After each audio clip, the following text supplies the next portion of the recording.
Emmanuel Bigan, je suis chercheur en neurosciences cognitives à l'Université de Bourgogne. Donc je travaille sur les processus intellectuels qui nous permettent d'interagir avec l'environnement. Et bien avant de faire ça, j'étais musicien, donc j'ai fait des études de musique. Et un jour, je me suis demandé qu'est-ce que la musique a à nous apprendre sur le fonctionnement intellectuel et sur le fonctionnement cérébral. Et en retour, qu'est-ce que comprendre la façon dont le cerveau traite la musique peut nous apprendre sur la musique. Et donc je me suis orienté vers les recherches sur l'effet de la musique sur le cerveau. Quand j'ai commencé mes recherches, on s'intéressait à la façon dont le cerveau percevait les structures musicales et on ne savait pas trop exactement quel était l'enjeu de la musique pour le cerveau. On pensait comme beaucoup que c'était un loisir ou une activité artistique, mais on n'avait pas mesuré que c'était peut-être beaucoup plus que ça. Et c'est lorsqu'on a commencé à avoir recours à l'imagerie cérébrale, on s'est rendu compte que les réseaux qui étaient activés par la musique, finalement, étaient beaucoup plus importants que ce qu'on avait imaginé. On imaginait qu'on avait essentiellement des activités néocorticales, c'est-à-dire des structures cérébrales qui sont apparues tard dans la phylogenèse. Et on s'est rendu compte que pas du tout. La musique rentrait en profondeur dans des tas de réseaux du cerveau. Et ça a changé tout d'un coup complètement notre compréhension de l'activité. On s'est dit cette activité-là contribue fondamentalement au développement du cerveau et de la psychologie qui va avec. Et donc, ce n'est pas du tout un loisir, c'est vraiment une activité fondatrice de l'espèce humaine d'une certaine façon. Ce qu'on voit à l'IRM, c'est qu'il y a des zones très archaïques du cerveau qui sont activées par la musique et notamment le système de la récompense. Le système de la récompense, c'est un système très ancien que l'on partage avec toutes les espèces animales et qui façonne notre comportement. C'est lui en fait qui nous conduit à apprendre telle ou telle chose, à se comporter de telle ou telle façon. Donc c'est véritablement le régulateur du comportement humain. Et habituellement, seules les stimulations qui ont une forte validité écologique, pertinence écologique, vont activer ce système de récompense. D'autres stimulations artificielles, comme la drogue ou l'alcool, peuvent aussi activer ce système de récompense. On s'est rendu compte que la musique active ce système de la récompense, stimule le système dopaminergique, donc provoque la libération de dopamine, et que cette dopamine, elle rentre en compte dans les systèmes de plaisir, dans les réseaux de mouvement et aussi dans l'apprentissage. Donc la musique touche un des centres les plus fondamentaux du cerveau. Et ça change beaucoup parce que ça veut dire qu'elle va modifier le fonctionnement biochimique du cerveau et ça a évidemment beaucoup de conséquences. Alors ce dont on s'est rendu compte également, c'est que la musique n'active pas un centre spécifique dans le cerveau, mais elle active tout un ensemble de régions cérébrales qui sont liées au traitement visuel de l'information, à la mémoire, au traitement rythmique, au traitement émotionnel et au traitement même du raisonnement, parce qu'on raisonne lorsqu'on écoute de la musique.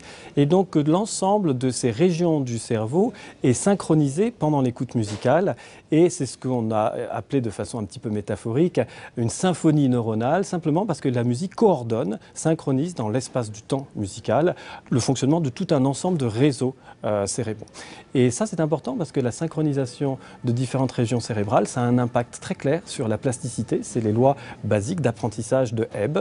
Et ça montre que lorsqu'on rentre dans une écoute musicale attentive ou qu'on pratique la musique, on va modifier la connexion entre ces différentes parties du cerveau et qu'il y aura un impact sur la plasticité et d'une certaine façon sur la fonctionnalité du cerveau. Lorsqu'on rentre de façon assez régulière dans une pratique musicale, on modifie la structure du cerveau, soit à son niveau anatomique, soit à un niveau fonctionnel. Et on s'est demandé, mais quel est l'intérêt pour les gens qui font ça? Est-ce que ça a un avantage pour le fonctionnement psychologique dans la vie quotidienne? Et on s'est beaucoup posé la question du point de vue éducatif avec les enfants. Et donc on s'est demandé quel pouvait être l'avantage pour des enfants de suivre une activité musicale régulière. Et on s'est rendu compte dans de très nombreuses études que les enfants qui suivent une activité musicale régulière vont avoir des facilités dans le développement intellectuel, dans les acquisitions fondamentales qu'ils font à l'école, le langage tout particulièrement, mais pas uniquement, et que donc ça va avoir un impact, y compris sur des activités qui ne sont pas cognitives, mais qui sont sociales et psychosociales. C'est-à-dire que des enfants qui font de la musique vont avoir des plus grandes capacités à interagir avec les autres, des plus grandes facilités à être en empathie avec les autres et une plus grande propension à être en collaboration avec les autres. Donc des modifications qui sont tout à fait sensibles et qui sont tout à fait convergentes. C'est-à-dire qu'on a aujourd'hui un très grand nombre de données qui montrent que l'activité musicale est associée à de nombreux avantages cognitifs et psychoaffectifs dans le développement de l'enfant. Le neurologue Oliver Sacks a fini sa carrière en décrivant dans un livre qui s'appelle Musicophilia les choses extraordinaires qu'il avait vues sur les liens entre musique et cerveau chez des patients qui avaient des atteintes cérébrales. Et ce qu'il a remarqué, c'est que les aptitudes pour la musique sont très résistantes à de nombreuses pathologies cérébrales. Ce qui a ouvert des perspectives cliniques intéressantes, car si les habiletés musicales sont préservées chez des patients, on doit pouvoir éventuellement les utiliser pour réhabiliter ce qui peut être réhabilité. Et de cette façon, là, on a lancé différents programmes d'études. Moi, j'ai dirigé un programme européen sur cette thématique et on a pu montrer que des patients qui souffraient de maladies neurodégénératives comme la maladie de Parkinson pouvaient être aidés par l'écoute de la musique pour se déplacer de façon plus régulière dans l'environnement. Que des patients Alzheimer qui avaient des grands problèmes pour mémoriser ou apprendre de nouvelles informations pouvaient, grâce à la musique, réaliser ce type d'apprentissage. Que des patients aphasiques qui avaient perdu l'accès fluent à la parole pouvaient retrouver un certain accès au langage par l'intermédiaire du chant. Donc ils ne parlent plus, mais ils chantent. Et de cette façon-là, on a pu documenter que la musique était un outil de support d'approche thérapeutique tout à fait important. Juste pour vous donner un autre exemple, des patients qui, à la suite d'une hémorragie cérébrale, ont perdu des aptitudes motrices, récupéreront mieux ces aptitudes motrices si on leur apprend à jouer du piano. Alors il ne s'agit évidemment pas de leur faire jouer du Mozart, il s'agit de leur apprendre à jouer des toutes petites choses, toutes simples, mais où la coordination motrice et auditive est essentielle. Et on se rend compte que ce feedback sonore, ce retour du cortex auditif vers le cortex moteur va aider la plasticité cérébrale et va aider à la récupération de petits gestes. Donc on est aujourd'hui assez convaincu que la musique est un support thérapeutique extrêmement fructueux pour des pathologies lourdes, c'est-à-dire qui atteignent directement le fonctionnement cérébral. Ce qui m'intéresse le plus, c'est le couplage entre le geste et le son, puisque chez les musiciens, c'est ce couplage entre l'action motrice et le produit sonore qui probablement a un impact important sur la plasticité cérébrale qu'on observe chez les musiciens. Le problème, c'est que si on veut utiliser ça chez les non-musiciens, se pose la question de l'instrument. Et s'il faut que les non-musiciens fassent un long apprentissage au conservatoire, beaucoup vont ne pas pouvoir le faire. Donc nous développons actuellement au laboratoire des instruments virtuels qui permettent de jouer du violon sans avoir de violon et qui permettent de retrouver cette situation qui semble être extrêmement efficace chez les musiciens, où des 4 non-musiciens peuvent jouer ensemble sur des instruments virtuels, mais peuvent vraiment faire une production musicale qui suppose autant d'exigences que celles qu'on aurait chez des musiciens professionnels, c'est-à-dire ne serait-ce que jouer ensemble, jouer en rythme et ajuster son jeu à celui de l'autre.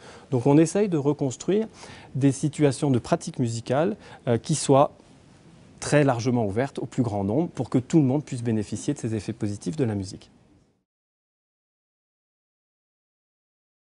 Dans le cas de personnes qui perdent la faculté du langage, on sait que la faculté du langage est plutôt associée à l'hémisphère gauche et la musique recouvre les roseaux du langage mais est plutôt associée à l'hémisphère droit. Donc l'utilisation de la musique dans ce type de cas contribue à réorganiser la fonction linguistique de l'autre côté, dans l'hémisphère contralatéral, parce que dans l'hémisphère gauche, évidemment, la lésion rend l'utilisation du langage difficile. Donc on peut, de cette façon-là, redonner un certain accès à la fonction qui a été perdue.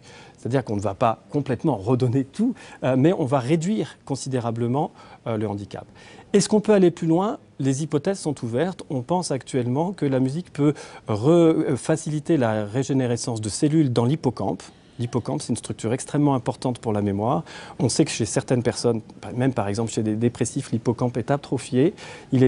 C'est les hypothèses actuelles de travail. On pense que par l'intermédiaire de stimulation musicale, on peut relancer la neurogénèse dans l'hippocampe.